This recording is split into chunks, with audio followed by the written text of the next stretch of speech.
This week, a man is dragged down the street trying to stop a car theft. Plus, mysterious fluids are dropped on unsuspecting pedestrians. And a senior citizen gets shot. That's unacceptable. A Harlem grandmother is killed in crossfire. Right now, Fox 5's Crime in the City. For our first story this week, we begin in the Pelham Bay neighborhood of the Bronx. That's where a person was dragged and injured after attempting to stop a thief from stealing their vehicle. Good Day's Haley Fixler is at Jacoby Hospital in the Morris Park section of the Bronx with the details. Haley, what's happening? Good morning, Dan Tashani. Well, it's because of the surveillance cameras stationed all around the neighborhood that we are able to actually watch this entire incident unfold. The victim was dragged 2 blocks by the suspect as he was holding on to his car for dear life. I do want to warn you, the video you're about to see is quite disturbing. So this all happened outside of a Chinese restaurant. I want you to watch as this man runs to his car that was double parked and left running after noticing a man jumped into the driver's side. He gets there trying to stop the person from taking his car, and then you can see him holding on with all of his might as the car speeds off, and video from down the street then captures the victim still hanging on, getting dragged by his stolen car, and then the suspect crashes into a parked car. Take a listen.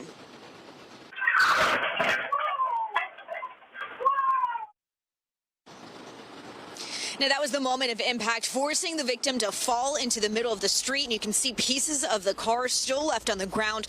The suspect then drove away. He later dumped the car by the Pelham Parkway exit of the Hutchinson River Parkway and ran off.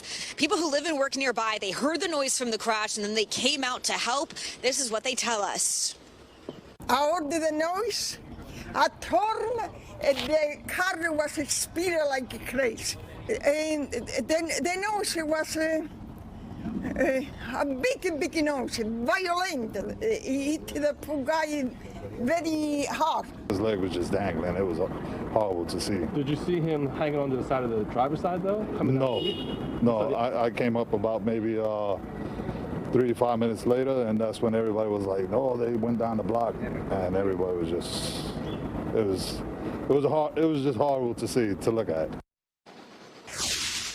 Now we're told the victim is still here at the hospital in critical condition with severe leg trauma. Police tell us this is still an active investigation and they are still searching for the man who stole the car. Staying in the Bronx, we head to the Wakefield section where a mother and son were found dead inside an apartment. We're also following breaking news out of the Bronx right now where police are investigating what they describe as a horrific scene inside an apartment. A woman and an 8-year-old boy found dead amid deplorable conditions. Fox 5's Duarte Geraldino is live right now in Wakefield with more on what we know at this moment. Duarte. The people who live around here say they are praying for that little girl's physical and mental recovery. You see, we still don't know exactly how long she was inside that second-floor apartment with her dead mom and 8-year-old brother. But her neighbors tell us that they heard screaming from that apartment for what felt like days here on East 231st Street in the Bronx. It was Friday night that a relative came to this apartment to check in on the family after other family members grew concerned. That's when the bodies of the 38-year-old mom and her 8-year-old son were discovered. Neighbors say the boy had severe disabilities and needed a lot of care. Now, when police got here, they found both mom and son unresponsive. They were both pronounced dead at the scene.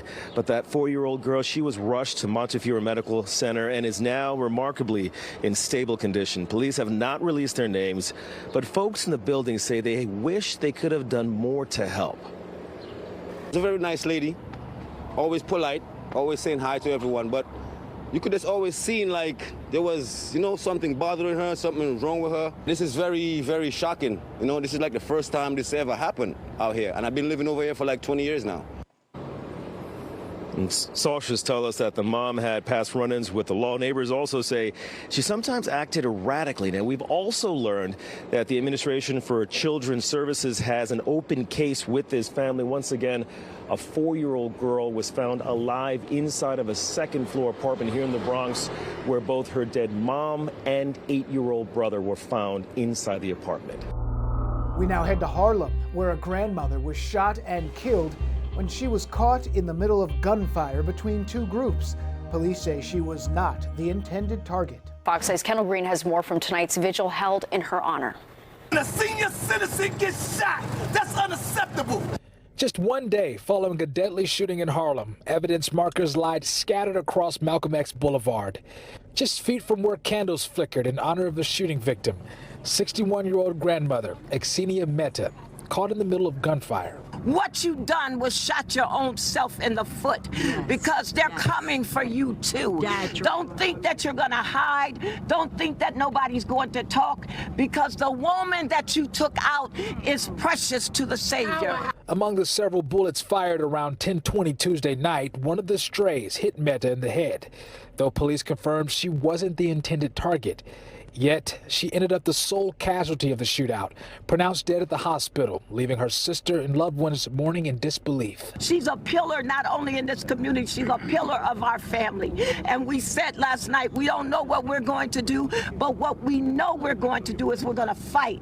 Police, though they haven't publicly named a suspect, are connecting a person of interest to a violent offense last year, which Mayor Adams called out while on scene. The action of repeated offenders just last year, stabbing two people, doing a robbery, is now involved in a shooting that took the life of a working class person here in the city. Mehta was remembered as a senior involved in her community, an advocate, a bodega owner, and most importantly, a loving grandmother full of compassion. The grandmother was shot in her head. We have to call it what it is. By a bullet that was not meant for her. Police say they have a person of interest in connection with that shooting in custody, but stopped short of saying whether that person will face charges and what those charges will be. Down in Midtown, a New York City attorney has been indicted on charges of sexually assaulting 6 women inside his apartment. Fox 5's Stephanie Bertini is in Lower Manhattan. And Stephanie, the Manhattan DA actually spoke about this case today. What do you have to say?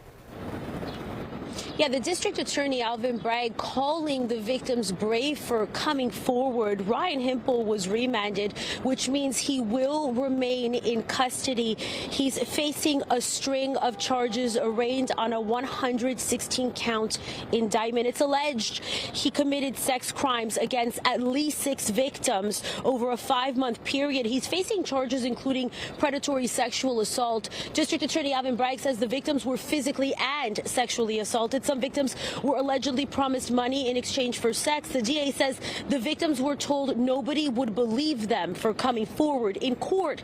It came out Hempel allegedly told the victims he's an attorney, which was the truth, but used that to make them believe allegedly his connections and resources would mean he would never get in trouble. The DA's office says text messages and items recovered from his Midtown apartment serve as evidence now, including weapons and fake money, sometimes allegedly used to pay the victim. Surveillance video is also in evidence. The case and the reason it's believed that there could be more victims now. Take a listen to DA Bragg. Each of these 6 women was subjected to hours of physical and sexual violence. The defendant, we allege, beat them, drugged them, and restrained them. He threatened them with firearms. He used a shock collar and a cattle prod intended for livestock. In addition to numerous weapons that were recovered, investigators also found surveillance cameras and memory cards from which we extracted videos of dozens, if not hundreds, of different women. In court, it was alleged Hempel met the victims online. The DA's office is now asking any other potential victims out there to come forward. Bianca, this investigation, we're told, is ongoing. Over in Williamsburg, Brooklyn, residents say walking along Kent Avenue has turned dangerous because someone in a second-floor apartment may be tossing bleach, eggs, and even cooking oil at random people. Fox 6's Richard G. Kobus has the disgusting details. A casual stroll along Kent Avenue in Williamsburg may not be so casual after all. Well, at least not in front of this window that sits above a manhole cover surrounded by a discolored part of the sidewalk. I always look up to see if anyone's like doing anything on that. I just like walk right by. Yeah, because it's nerve-wracking. Those who live in this neighborhood near North 5th and 6th Streets, who may unnaturally look up a few times, say they're on guard. It's all because they say a person occupying a second-floor apartment has been pelting eggs, throwing cooking oil, and tossing bleach on random passersby, seemingly just for fun. All of this reportedly began back in December, but the culprit so far has avoided being identified. All of a sudden she gets hit with something in her foot, and it turns out it's an egg. She looks around what's going on. One resident who did not want to show his face on camera tells us that his pregnant wife was pelted a few months ago. He and his family now only walk on the opposite side of the street. I called the cops, other people called the cops, and nothing happened. No one came out. And the local supermarket staff is urging customers to avoid the northeast side of the street, even if that means crossing it twice to get to their store. Just to avoid it because they throw fluids. Like while you're walking, they'll throw it on you too. In a letter sent to tenants this week, a law firm representing the management company for Edge Community Apartments blasts the person responsible, saying, quote, "This act is not only a violation of your lease, it may affect the health and safety of others, but it is undoubtedly against the law." They go on to say in capital letters, "Please be advised that you may not dispose of or throw anything out of your apartment windows. The landlord security team will be keeping a close eye on any individual who may be partaking in the above described nuisance activity." Stop the guy? It's terrible. Like, what are we doing here?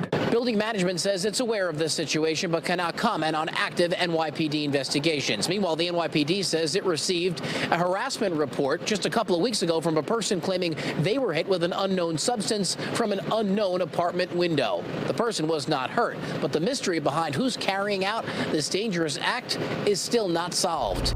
And finally, we end out on Long Island, where after nearly 3 decades, a torso that was found in Hempstead Lake State Park has been identified. Police now identifying the victim, who became known as Peaches, as well as her 2-year-old daughter. Fox 8 Jody Goldberg joins us live from Mineola. And Jody, this is a day that's been years in the making.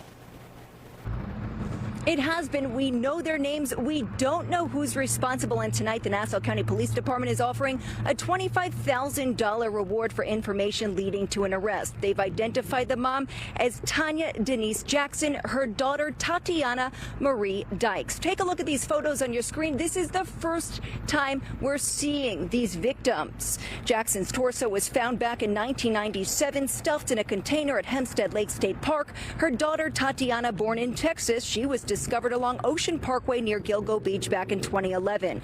We're told Jackson, a 26-year-old single mom and U.S. Army veteran, possibly worked at a medical office while living in Brooklyn. These photos show the jewelry the two were wearing at the time, and this car, a 91 Geostorm, is similar to the one police say she drove. The two were among 3 sets of human remains long associated with the Gilgo Beach case who had never been publicly identified, and this breakthrough made possible thanks to forensic techniques used by the FBI and local law enforcement. The reality is, our work has just begun.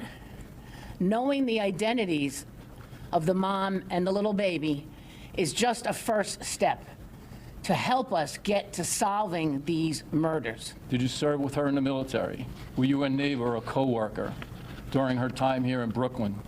Maybe you saw them at a medical appointment where she worked, or were her friend. We want to hear from you.